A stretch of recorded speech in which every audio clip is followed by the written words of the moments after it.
តារាជំរាបសួរបង USA ធ្វើឲ្យប្រជាជនអ៊ុយក្រែនឈឺចាប់សង្ឃឹមថាมันអាចកើតឡើងលើកម្ពុជាទេបាទខ្ញុំសង្ឃឹមយ៉ាងដែរក៏ប៉ុន្តែទោះបីជាយ៉ាងណាក៏ដោយមើលគំរូរបស់អ៊ុយក្រែនគឺតើតើយើងប្រឹងខ្លួនយើងឲ្យខ្លាំងដែរណាបាទដោយដែលអ្វីដែលលោកអ៊ូវិរៈលោកបានសរសេរនៅក្នុងបណ្ដាញសង្គមរបស់លោកដែរណាគឺយើងត្រូវប្រឹងឲ្យខ្លួនយើងខ្លាំងដែរណាបាទគេជួយយើងបាទអញ្ចឹងទន្ទឹមនឹងយើងពឹងគេក៏យើងទៅប្រឹងដែរខ្ញុំឃើញអ្វីដែលខ្ញុំសប្បាយចិត្តនៅក្នុងរយៈពេលចុងក្រោយនេះខ្ញុំឃើញយើងប្រឹងមែនប្រឹងគ្រប់ជំនាញសំឡេងជាធ្លុងមួយតែម្ដងបាទសំឡេងជាធ្លុងមួយដែលទាំងខាងរដ្ឋាភិបាលកម្ពុជាទាំងខាងប្រជាពលរដ្ឋគ្រប់បញ្ចដ្ឋានទាំងខាងគណៈបកមិនកាន់អំណាចគណៈបកនយោបាយមិនកាន់អំណាចនៅក្នុងប្រទេសកម្ពុជាហ្នឹងបាទបានចេញសារគ្រប់គ្រងអ្វីដែលជាការប្រឹងប្រែងរបស់រដ្ឋាភិបាលកម្ពុជាមែនដូច្នេះខ្ញុំឃើញថាបាទនៅក្នុងប្រទេសកម្ពុជានឹងគឺមានសម្លេងតែមួយនេះជារឿងមួយសំខាន់ណាស់បាទសំខាន់មែនទែនខ្ញុំឃើញការវិវត្តនេះគឺល្អដែរណាអញ្ចឹងបានន័យថានេះគឺជាការដើរទៅទិសតែមួយដែលថាធ្វើឲ្យខ្លួនយើងខ្លាំងហើយបាទអញ្ចឹងលោកតារាខ្ញុំមានអត់មានអ្វីបន្ថែមទេខ្ញុំមានតែប៉ុណ្្នឹងណាបាទប្លុកបាទប្លុកក៏ថាម៉េចប្លុកថាតើការចរចាសន្តិភាពនេះបានបរាជ័យហើយមែនទេបងព្រោះសកម្មភាពទ័ពនៅតែប្រយុទ្ធដដែលបាទសំណួរនេះល្អដែរសំណួរនេះល្អដែរតើយើងចាំមើលពីព្រោះអីយើងមើលគំរូក្នុងប្រទេសអ៊ីស្រាអែលណាប្រទេសអ៊ីស្រាអែលពេលដែលមានរឿងនឹងហើយនឹងគំរូមួយទៀតនៅប្រទេសលីបង់ដែលអ៊ីស្រាអែលគាត់មានចូលរួមពាក់ព័ន្ធដែរនោះឃើញមានការព្រមព្រៀងហើយក៏ប៉ុន្តែនៅមានការផ្លោងដាក់ម្ដងដដែលឲ្យអ៊ីស្រាអែលទៅវានៅលីបង់នឹងផងនៅខាងហ្គាហ្សានឹងផងដែរប៉ុន្តែមន្ត្រីនៅតែខិតខំប្រឹងប្រែងជួយសង្គ្រោះកុំឲ្យបរាជ័យអញ្ចឹងអ្វីដែលខ្ញុំធ្លាប់បាននិយាយជម្រាបប្រិមិត្តក្នុងពេលកន្លងមកហើយជាមានអ្នកនៅចាំពាក្យដែលខ្ញុំនិយាយហើយវាបរាជ័យឬមិនបរាជ័យវាអាស្រ័យទៅលើលោកប្រធានាធិបតីផងដែរបើសិនជាលោកចាត់ទុកថាលោកដើរចេញពីដំណើរការនេះនឹងគឺវាបរាជ័យទាំងស្រុងហើយមិនអញ្ចឹងណាបាទក៏ប៉ុន្តែបើតាមខ្ញុំឃើញការវិវត្តមកគឺលោកមិនទាន់ដើរចេញនៅឡើយទេហើយបើសិនជាអ្វីដែលនាយករដ្ឋមន្ត្រីថៃលោកអនុធានគាត់មានប្រសាសន៍ថាលោកប្រធានាធិបតីថែមទាំងសុខចិត្តបញ្ចុះពន្ធគយឲ្យថៃទៀតឲ្យតែថៃជប់ធ្វើអ្វីហ្នឹងអានេះខ្ញុំសម្រាប់ខ្ញុំគឺជារឿងមួយដែលលោកប្រធានាធិបតីបញ្ញាមែនតើទោះក្នុងតម្លៃណាក៏លោកខិតខំជួយសង្គ្រោះនឹងដែរអានោះវាជារឿងល្អណាខ្ញុំមើលឃើញអញ្ចឹងជាសារជាចំហរបស់ខ្ញុំទៅលោកពលលោកក៏ដូចជាប្រិមិត្តយើងមួយចំនួនគឺកុំអាលអស់សង្ឃឹមអីក៏ប៉ុន្តែត្រូវតែប្រយ័ត្នប្រយែងផងដែរអូបាទខ្ញុំនិយាយដល់កន្លែងហ្នឹងខ្ញុំចង់និយាយតាំងពីយប់មិញភ្លេចនិយាយទៅបាទភ្លេចនិយាយទៅតែឥឡូវបើសិនជាបានជោគជ័យក៏បានមកជោគជ័យនេះគឺចង់និយាយថា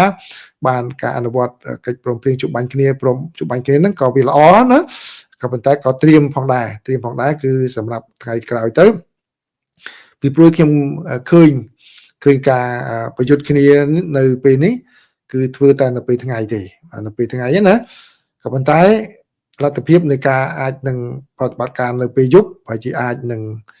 ជាមិនរួចដែរបើសិនជាអូបន្លាយណាបើសិនជាអូបន្លាយឬក៏កើតឡើងនៅពេលក្រោយទៀតអាចនឹងជាមិនរួចអញ្ចឹងខ្ញុំជឿថាកម្ពុជាគិតគូរដល់ការមានការថាវ៉ែនតាពាក់យប់បាទវ៉ែនតាពាក់យប់នឹងជំនួយច្រើនដែរជួនកាលគេធ្វើប្រតិបត្តិការខាងថៃគេមានលុយជួនកាលគេអាចទិញអីចឹងទៅ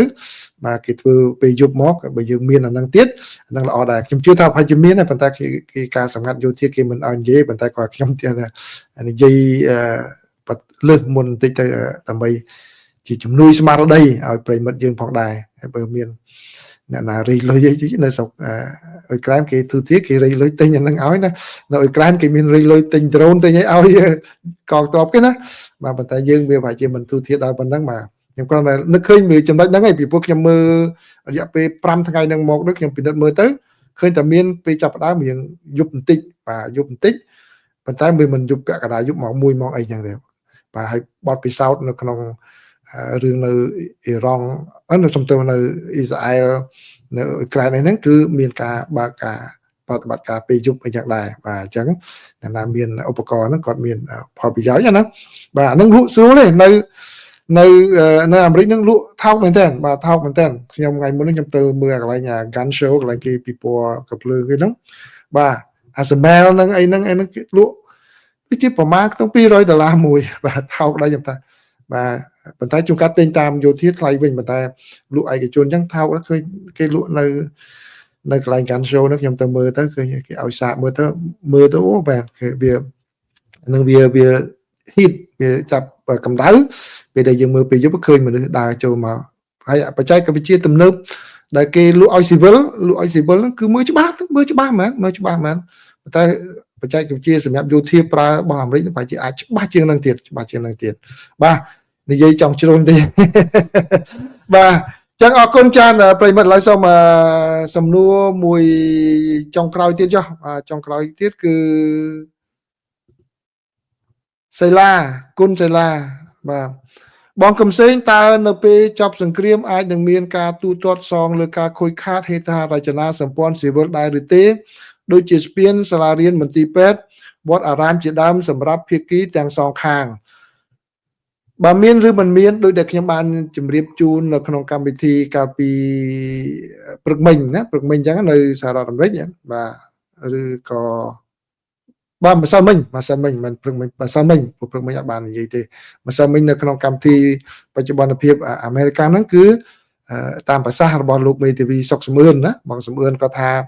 យ៉ាងណាយ៉ាងណីក៏ដោយយើងត្រូវចងក្រងបាទឯកសារនឹងទុកដែរក្នុងករណីដែរយើងត្រូវការផ្ដល់យ៉ាងម៉េចយ៉ាងម៉ាគឺ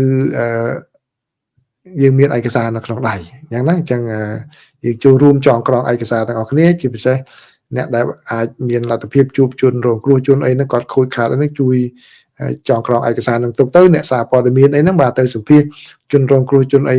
បដាអញ្ចឹងទៅបាទឬក៏ក្រុមគ្រួសារអ្នកដែលរងគ្រោះមួយចំនួនដែលជនស៊ីវិលដែលស្លាប់ហ្នឹងបាទយើងចងក្រងទុកទៅថ្ងៃក្រោយទៅបើសិនជាបាទខាងរដ្ឋាភិបាលលោកសម្ដេចយ៉ាងម៉េចហ្នឹងគឺស៊ីសងលើថ្នាក់ដឹកនាំប៉ុន្តែយ៉ាងអន់បំផុតគឺយើងមានឯកសារគ្រប់គ្រាន់បាទអញ្ចឹងខ្ញុំសូមជូនយោបល់ប៉ុណ្ណឹងបាទយោបល់ប៉ុណ្ណឹងសូមអរគុណច្រើន